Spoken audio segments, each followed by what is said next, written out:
Hi, I'm Hayley McQueen. Join me for my questions and ancestors. It involves a moment of decision that sets the entire course of your family's life. Had you seen this article before, Hayley? So here's my dad, like, flexing his muscles. Let's have a look at the picture. Look at him. Amazing. Wow. So Thomas goes well back. That's From wild. Scotland to the US. Wow. Yeah. Wow. Have you been there? Don't think so, but I've heard of it. I feel a trip coming Yeah. on. Hello, I'm Alex Jones, and thanks so much for joining me for Questions and Ancestors, brought to you by Ancestry. Now, if you're like me, you've probably got questions about your family history, stories passed down from generation to generation, stories you're not sure are entirely true. Well, here to help answer my guests' ancestral questions is Ancestry's senior genetic genealogist, Laura House. Now, I'm really looking forward to meeting my next guest and finding out more about her already well-known family. With us today is an award-winning producer and sports broadcaster who's led live football coverage from the Premier League and FA Cup to the Champions League. She's familiar to many as the lead anchor on Sky Sports News and as the presenter of the Scottish Premiership and Scottish Cup. My guest today on Questions and Ancestors is the very talented Hayley McQueen. Hayley, welcome to the podcast. It's Hello. lovely to have you. Now, I feel like I already know a little bit about your family, and lots of our listeners and viewers will as well, because of course your dad and your granddad were very successful footballers, Gordon and Tom McQueen. But who's the unofficial historian in your house? Oh my God. I think more so me now. And it's really sad because since my dad passed a couple of years ago, I feel like we're digging more into my family history. I want to know more. And I wished I'd done it when he was alive. I'd wished I'd asked him more questions or delved into my family history. My auntie, so my great aunt, my dad's aunt, had actually studied our family tree. But stupidly, I was in my 20s and enjoying life, not really caring very much, and never really asked her a question. I don't think I even looked into it at the time, and she's passed since, and that's just gone. So I'm kind of taking the mantle now of, right, I want to find out where we come from. I want to find out the name. Yeah. And we've got little ones who are going to carry the name on as well. So, yeah, of the McQueen name. Well, I think lots of people feel like that, don't they? You know, they're sad that they haven't done it sooner. But better to do it than not have done it at all. Yes. Are there rumours or myths in your family? Because, you know, everybody's got that thing of, you know, oh, that uncle, he was related to somebody special. Do you have that? I'd like to think that Alexander McQueen was a relative, but I think that is absolutely not the case. My dad had a cousin whose son was a black cab driver, and then I found out that the fashion designer, Alexander McQueen's dad, was a cab driver in London. I was, it's got to be. Yeah, I don't think so.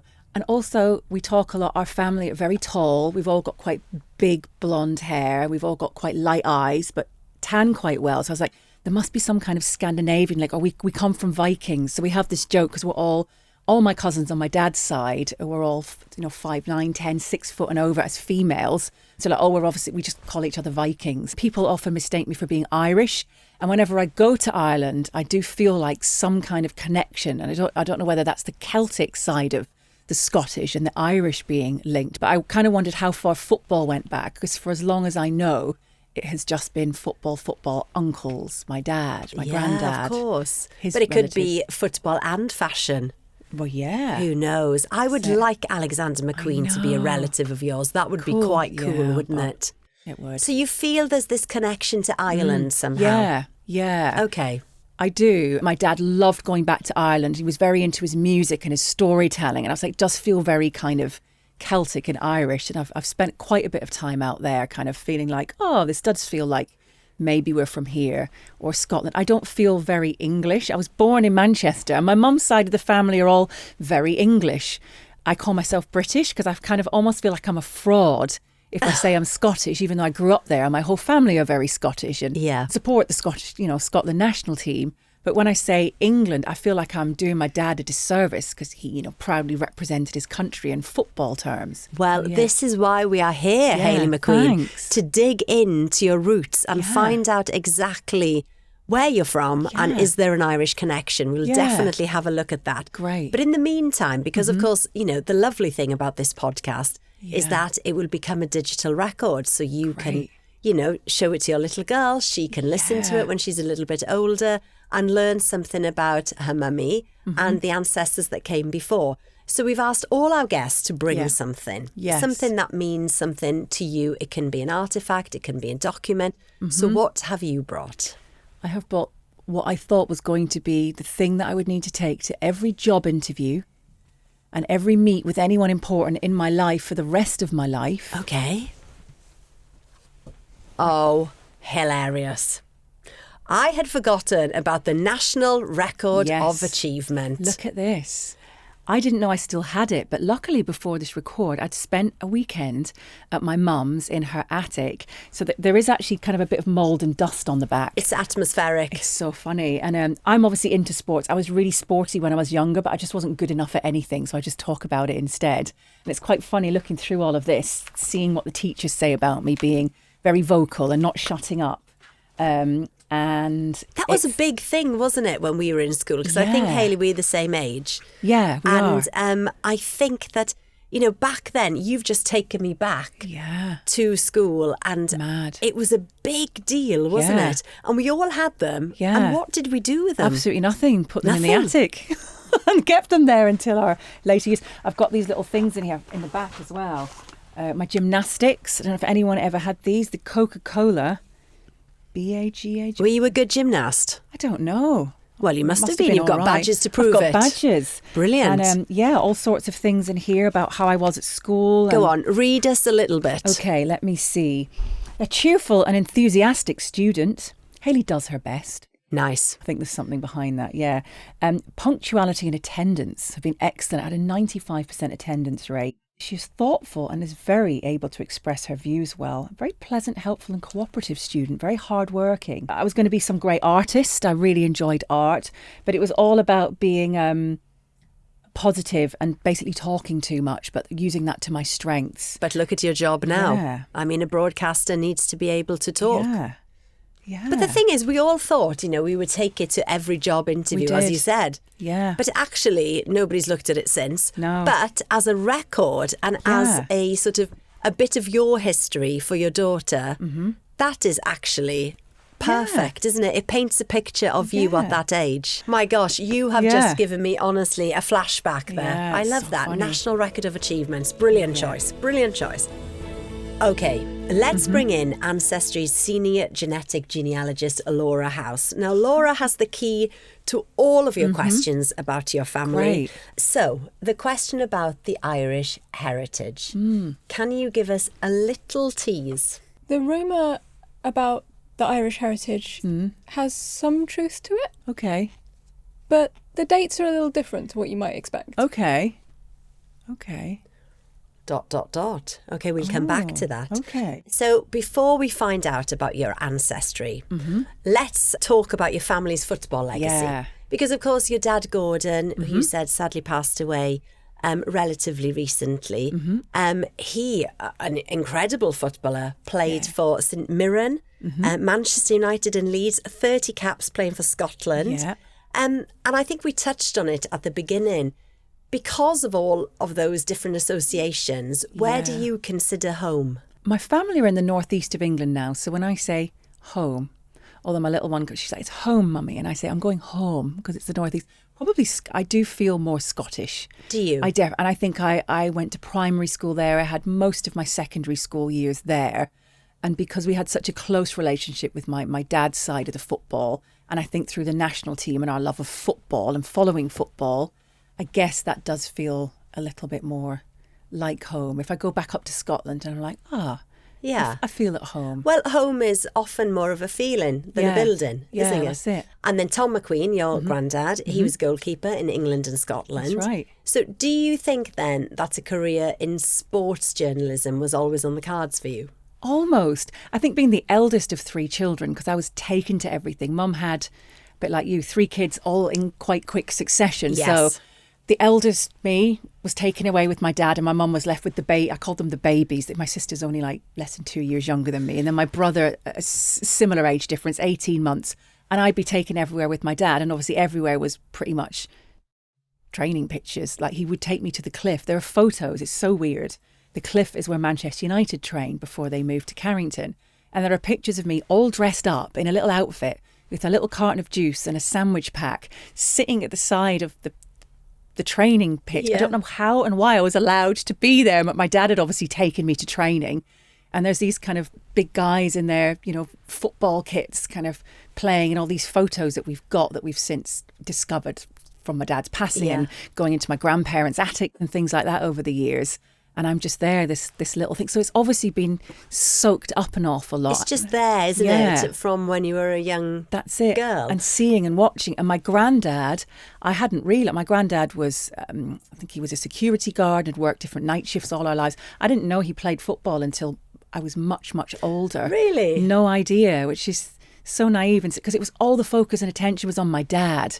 And my granddad had given up his professional career quite young to actually earn money, because you didn't really earn money from football. No. He was a goalkeeper. My dad was then a goalkeeper because he was big and tall and strong, and eventually became a Viking. Yeah, he was a Viking. He eventually became a centre half and moved to sort of that position. But he was also a goalkeeper too, following in the footsteps of my granddad.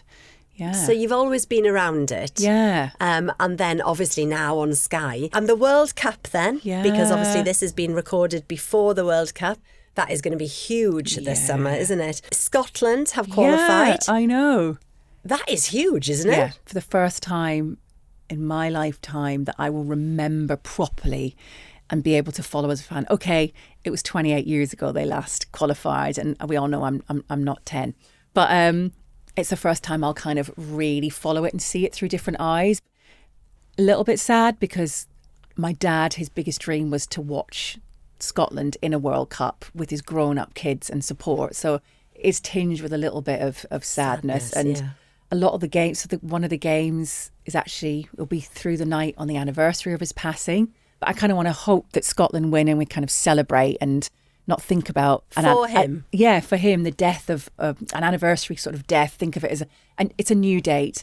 And again, they play when it's around about his birthday. There's Father's Day in between, but at least it's just kind of all out of the way all at once. But my mum will have the Scotland bunting outside the house, and we'll all get together as a family and watch some of the games. I'm going to be hosting a breakfast show on Sky, a special World Cup breakfast show, and get to be part of it. Okay, I'm not there. I would love to be. But being back home, and I'll be up in Scotland for one of the games, a watch party as well. But I'd have loved to have had my dad here and see it. But for your dad, knowing that you're covering it, and that's part of your job, that I'm sure would make him incredibly proud. And if Wales can't qualify, Hayley, well, I'm happy it's Scotland. Thank you. I have supported the Welsh in the past, and just any home nation. I'm not one of those that doesn't like another home nation not to do well. We'll all stick together, won't we? We are not going to keep you waiting any longer because we need to dig into your family. So let's start with Hayley's DNA results. Oh, yeah. Yes. So, Hayley, you had a question about Irish heritage. Yes. And so when I first looked at your AncestryDNA results, I saw something that I thought was quite interesting. And I think you will find it interesting too. Okay. Let's see. Oh, my gosh. Oh, wow. Okay. So Central Scotland and Northern Ireland, 43%. That's a lot, isn't it? So Celtic and Gaelic. Yes. Yeah. You're one of us. Yeah, I am. I like you even more now, Hayley. Hebrides and Western Highlands of Scotland, 5%. Donegal, 3%. And, so the England, East Midlands, 44%. That'll be my mum's side then. Very very English, And Nordic, 5% Sweden. I like that. If I could choose any, percentage, I'd like a bit of Swedish. Yeah, that's really cool. So I'm wondering if we were Vikings and came over from there at some point. I don't know. It's gone a bit far back. That's very cool. So you thought that perhaps you might have Irish heritage going way, way back in time. Yeah.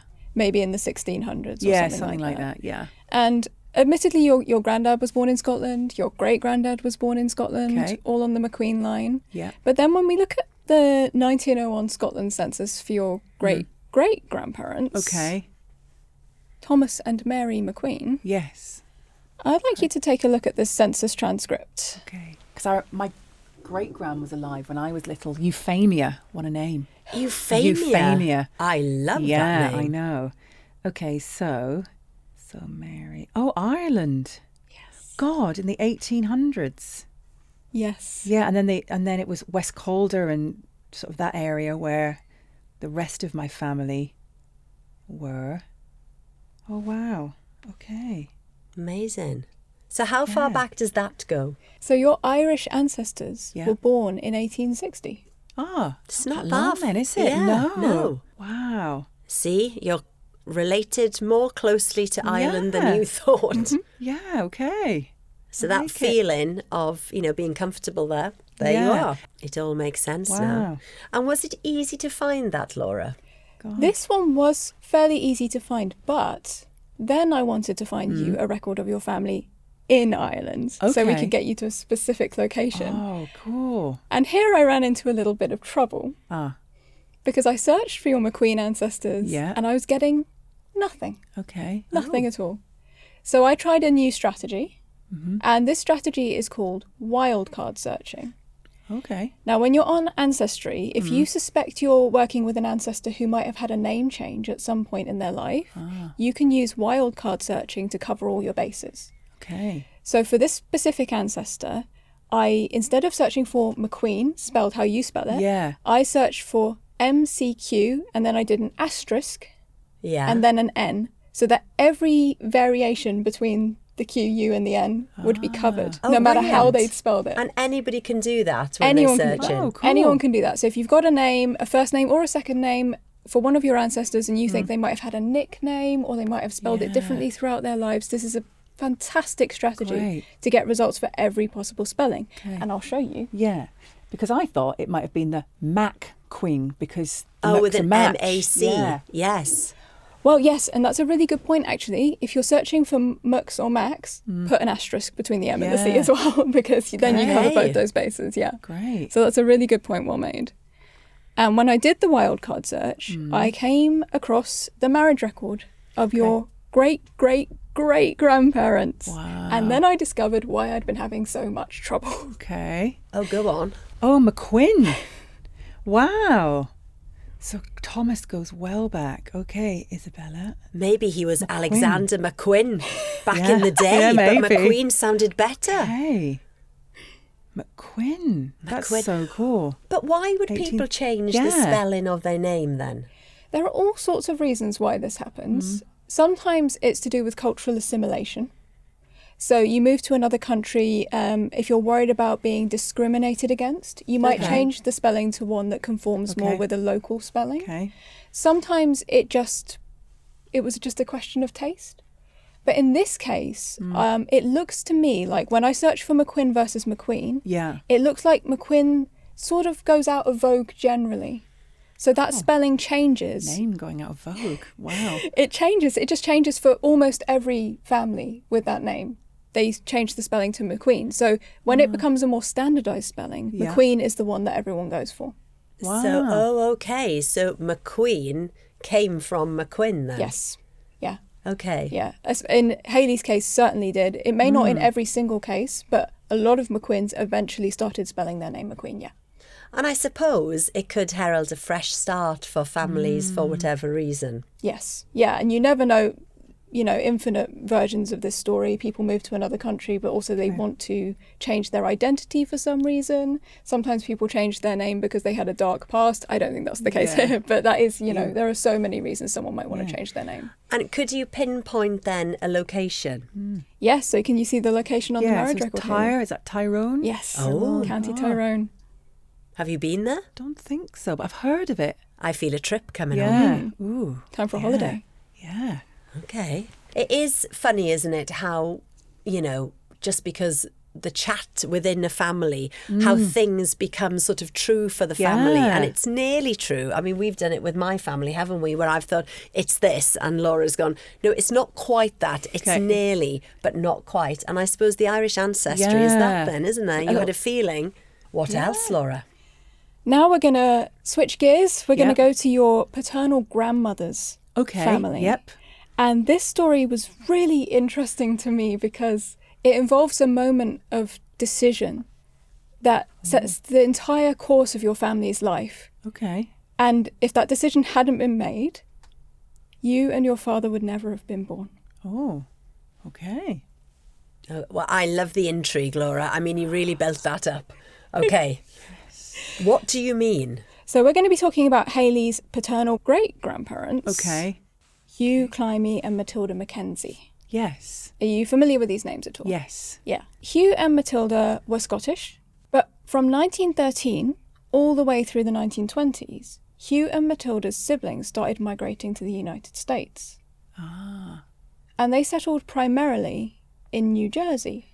Okay. Okay.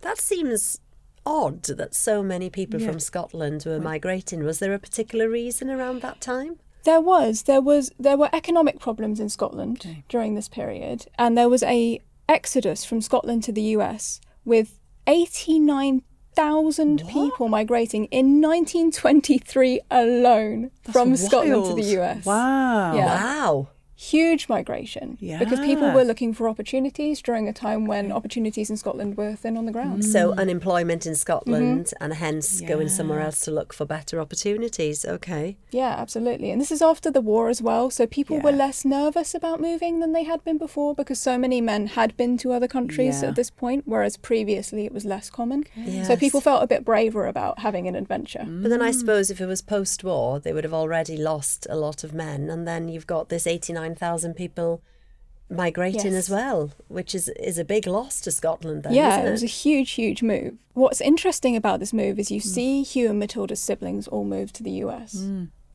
But then what really surprised me was this passenger list on Ancestry. This is a Scotland to United States passenger list. Can you see a name on there that you recognise? Oh, yeah. So Climie.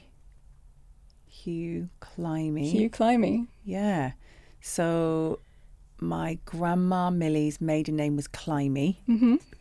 We had my uncle, Jack Climie. He's your great-grandfather, Hugh Climie. Oh, is it? Yeah. Ah, okay. So in 1923, he left Scotland for the United States. Oh. On a boat, presumably. On a boat. Years old. Engineer. Wow. But why isn't his wife's name on there? This was common practice, which was that the husband would go first and he would set up home in the new country and get everything established, make sure he had a proper job, and then he would pay for the passage of his wife and children and he would bring them over a bit later on. So Hugh travelled to the United States first. And did a bit of a recce almost. Yes. Yeah, exactly. So what was his job then? Do we know? He was an engineer. So it may have been that at this time there were more opportunities for an engineer in the US than there were in Scotland. I see. And how long was he over in the US on his own before the rest of the family joined? He was in the US for 2 years. Oh, okay. That's a long time to be without your husband, you know, on the children's dad, isn't it? Yeah, 2 years Matilda's on her own with the children. Hugh is in the United States. And while he is there, we see examples of him celebrating his Scottish heritage, which I find really powerful because you talk about how much your heritage means to you and how you almost feel shy about embracing your heritage sometimes. But Hugh was not shy about embracing his, and I'm going to show you something. Okay. Oh my goodness, Cool. what proof do we have? What's he done? Really, really special newspaper article that mentions your great-grandfather in the United States. Oh my gosh. Wow. Okay. Oh. Could you read it out, Hayley? Yeah. Burns dinner replete with satisfying features. Last Friday evening at the Hotel Klein, apparently 100 guests of the Clan MacGregor gathered to commemorate the 165th birthday anniversary of Scotland's immortal bard, Robert Burns. So yeah, the programme opened with the skirt of the Scotch bagpipes as pipers Peter McKinnock and Hugh Climie circled the dining hall dressed in full Highland costume. Oh my gosh, this is so cool. So there was a toastmaster, they addressed the haggis. There was speeches. So that's lovely, isn't it? Because he's obviously gone to America to seek opportunities, but actually he still very much feels like a Scotsman who's proud of where he's come from. Yeah, and they sang Auld Lang Syne. We've got in our house actually. It's a huge pot. It's the ugliest thing you've ever seen, and when you lift it up, it plays Auld Lang Syne. It's like really old and kind of a bit, it's got sort of Scottish patterns on it and thistles and things. It's kind of chipped away a little bit with a cork in the top, as if you were to put whiskey inside it. It's like an old bottle of storage. So we've always, and obviously New Year, sort of Hogmanay, we always made a big thing of obviously celebrating. I bet they had plenty of whiskey at this event that night. It sounds like like it, didn't they? That's so cool. Yeah. It's lovely. And Hugh's brother-in-law, John Beattie, is also mentioned in this article. Okay. So a lot of the family were at this party celebrating their Scottish heritage. Oh, but then I feel a little bit sorry for Matilda and the kids. They were off He's partying. having the time of his life. What's happening to them? So Matilda's at home waiting for Hugh to bring her over. And what tended to happen in these situations was either that the wife was supported by the family at home. So Matilda's parents are both alive at this point, and they may have been helping her out, helping with the children, helping with money. But it's also possible that Hugh was sending money home. Ah, okay. And he would have been doing this via postal order or even just sending it in an envelope in the mail. Okay. And so he would still have been looking after her and the children while he's having his parties. Yeah. Okay, so when did they eventually make it to the US then? Matilda joins him in November 1925. Okay, so how many years later? That's 3? 2 years later. 2 years later. 2 years later. And these passenger lists are really beautiful. I recommend for anyone who's researching families that appear in these lists to look at both pages, because they are 2-page long documents a lot of the time. And there's golden information on the second page that people often miss. Like a physical description of the ancestors. Wow. And so on Hugh's passenger list, we get a physical description of him. He had a fresh complexion, hazel eyes, dark hair, and he was 5 feet and 9.5 inches tall. Oh, okay. This doesn't really follow the pattern of it your doesn't, family does at all, does it? No. Short-ish? Maybe not for that time. Well, I don't know. It's tall for the time, I think. Or was it? Okay. Yeah. Was that quite tall then? Yeah, it's 100 years ago. So, you know, Yeah, people are getting taller all the And I time. mean, think about cottages, door frames were much shorter. That's true. Weren't they? That's true, yeah. Yeah. Yeah. But he doesn't have the olive skin. He doesn't have the light eyes. Yeah. Who is this Hugh? Are we sure he's related? He's definitely related. All right. Yeah, I did double check. Yeah. Okay. And what about Matilda then? Do we know what she looked like? We do. So Matilda's physical description says that she is 5 feet and 3 inches tall. Oh, Polly did he? Pocket. Yeah, it is. She's an inch taller than me. Oh, sorry. Sorry. It's all right, no offence taken. Sorry, Laura. She's got auburn hair, brown eyes, Okay. and a fair complexion. Oh, okay. Well, when my dad grew a beard, it was quite auburn. There's a little bit of ginger in there. Now, yeah. There you go. Here it comes. That's all making sense. I do think that the physical features, so that's the climby on my grandmother's side, so my dad's mum, I'm guessing it all came from my dad's side because he was very tall. My dad was 6'4" as well, so they were my brothers 6'4". So I think that came from my dad's side. That would make sense. Yeah, okay. Okay. So Hugh and Matilda plus the children have all made it to the US. They have. They're all in New Jersey. Great. Is it a happy ending? So we know you're not American. Yeah, obviously. So what's going on there? Yeah. Well, they make a decision, Okay. and this is the pivotal moment that I was talking about, okay. to return to Scotland. Oh, okay. Yes, good on them. Well done. 2 years after moving to New Jersey, Wow. There they you come are. back to Scotland. Can take the man out of Scotland. Yes. And so this choice that they made, it meant that your grandmother was born in Scotland. Oh, yeah. And if she hadn't been born in Scotland and she hadn't lived her life in Scotland, she would never have met your grandfather. Oh, yeah, of course.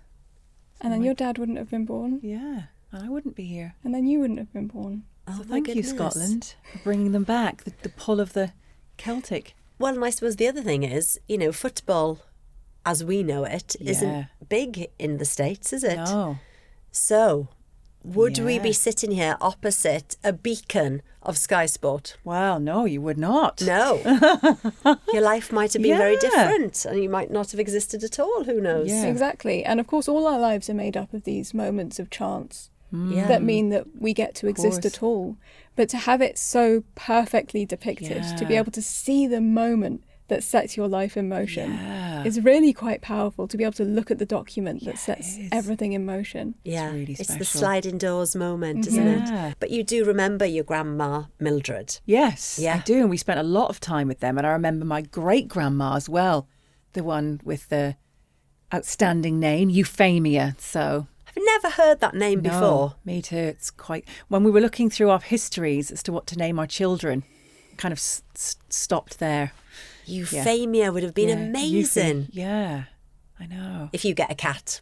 Yes. Maybe it could be a Euphemia. Little Euphemia. But yeah, I do remember her well. She died quite young, and my granddad outlived her by 2 more decades, but I do remember her very clearly.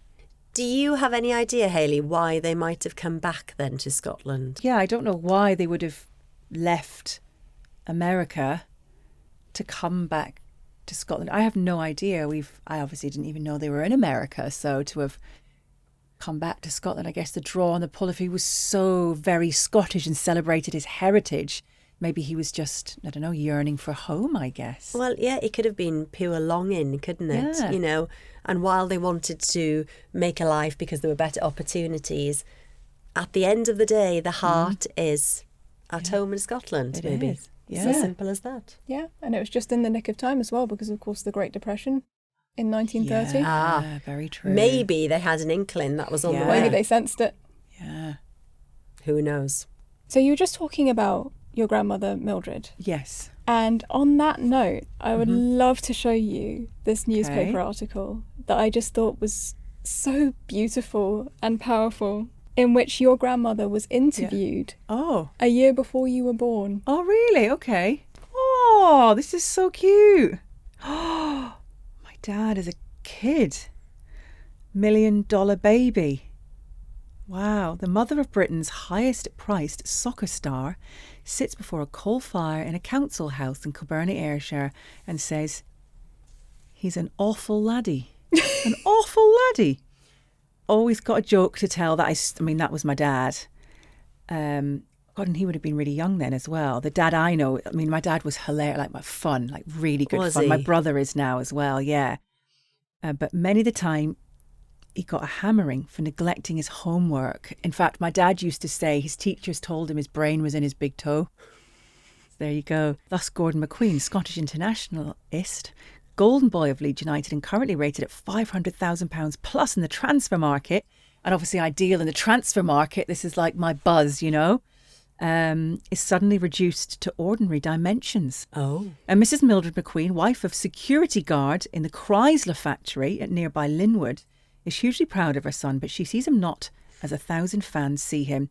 She remembers inconsequential. She recalls how he grew up in a loving home, and she is infinitely more interested in the domestic trivia in his nightly phone calls home than in his subtle genius in his game. Oh my gosh. Yes, so my dad, so he was supposed to be sold for £500,000, but he asked to be sold under it because he didn't want the pressure of being a £500,000 player. Really? And I think it was his best friend, Joe Jordan, who also moved from Leeds to Manchester United, who'd gone for a similar price. So someone's obviously gone for £500,000. He didn't want that. He didn't want the price tag. But this Because £500,000 then as well was, I mean, a phenomenal amount of money, wasn't 78, yeah. Oh, it? look, Had you seen this article before, Hayley? So here's my dad, like, flexing his muscles. Let's age have a look 10. at the picture. Look at him. Amazing. All limbs. I still don't know anything about football, and all this money just seems a bit crazy to me. I like to go to games down there sometimes. I like to watch Gordon. He's a good boy and he makes us laugh wherever he goes. Children cling to him. I just wish all the fuss was over and he could just settle down. I just want normal phone calls again. Oh, that's so funny, isn't it? Is it quite comforting Wow. to read that about your dad and Yeah. sort of, you know, understand from his mum's perspective the Yeah. relationship they had? It is. And he used to write home all the time. I've got a little note that my dad had written saying he thinks he's worked hard enough. He might get a Scotland call-up. Because he lived in digs. You would live with a family when you were a young footballer settling into a new location. Yeah. So when he moved to Leeds from Scotland as a sort of 17-year-old, him and his best friend, still his best friend to this day, Joe Jordan, who he'd followed around. One went to play for Manchester United, so did the other. And literally he was there in the last weeks of my dad in the house when he passed, and he was very much still my dad's best friend, which was so nice. And all our families are intertwined.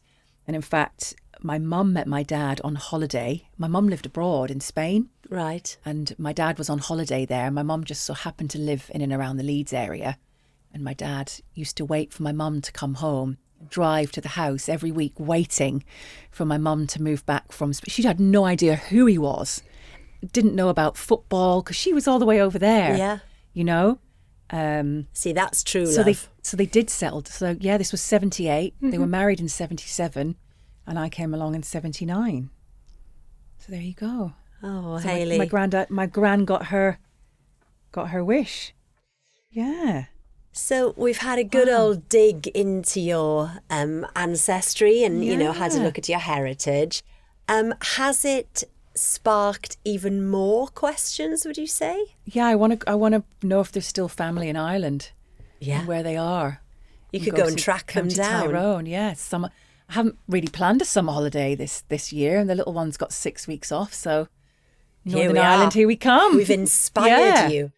And who is Yeah. the first person that after you leave this recording, you'll go and give them a ring to let them know that you found out all these, you know, lovely bits of information about your family? My dad's brother and sister. So I will ring my dad's sister. She lost her husband not long after my dad. So she's gone through an awful lot and was so excited. My Auntie Hazel, when she found out I was going to be doing this, she was like desperate to find out more. And my dad's very close to his brother. So I will ring him and I'll ring my Auntie Hazel so that his sister and brother, because it's their direct family. Yeah, more it's so, isn't it? lovely. Thank you so much for joining us. Thanks for trusting us as well to look into your family. Thank you very much, Laura, as always. Incredible job.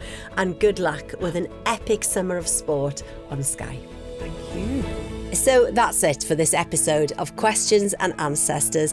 I loved today's episode because Hayley's reactions were just priceless. She had a feeling that she had Irish ancestry, and then for that to be confirmed filled her with so much joy. If you've been inspired by Hayley's family journey and her ancestors' adventurous spirit up in sticks to emigrate en masse, then why not start a 14-day free trial at ancestry.co.uk and start searching your own family tree. Next time on Questions and Ancestors. Hi, I'm Alan Davis. Join me for my questions and ancestors. Now, don't forget to subscribe to us on your favourite podcast platform. We would love you to leave us a comment or review, as it really helps others to discover the show and even spark their own ancestral quest to find answers. Questions and Ancestors is brought to you by Ancestry. See you next time. Welcome to my bite-sized bit of the podcast where I get answers about my own family and ancestors. I love this bit.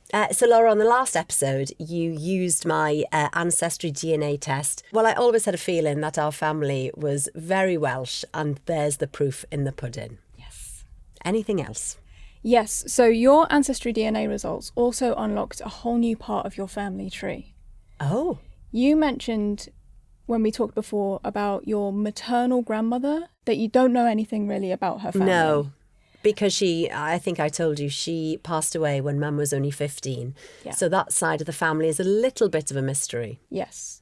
And so you gave us what information you had, but it's like we talked about before, when a surname is really common, it's so hard to find somebody in the records. So you gave us the name Joan Evans. Yes. For your grandmother. Yeah. There are thousands of records for Joan Evanses. Well, I like to set you a challenge, Laura. I mean, myself being a Jones and then Evans as a maiden name of my mum's is sort of brilliant, isn't it? Because not for you so much, but I mean, I can imagine there are absolutely thousands. A challenge it was, and using documents alone, I had no luck whatsoever. But as soon as your AncestryDNA results came in, I had a breakthrough. So Brilliant. I was so relieved. You have a whole load of matches related to your maternal grandmother's side of your family, which allowed me to identify your grandmother as Joan Evelyn Harris. Ah, so that was her maiden That was name. her maiden name, yeah. And her parents were John and Margaret Harris. And I want to show you a document for this part of your family. So this is the 1921 Wales census on Ancestry for your Harris family. Oh, John Harris. I love how they put the husband as head. Yes. Head of household. My goodness.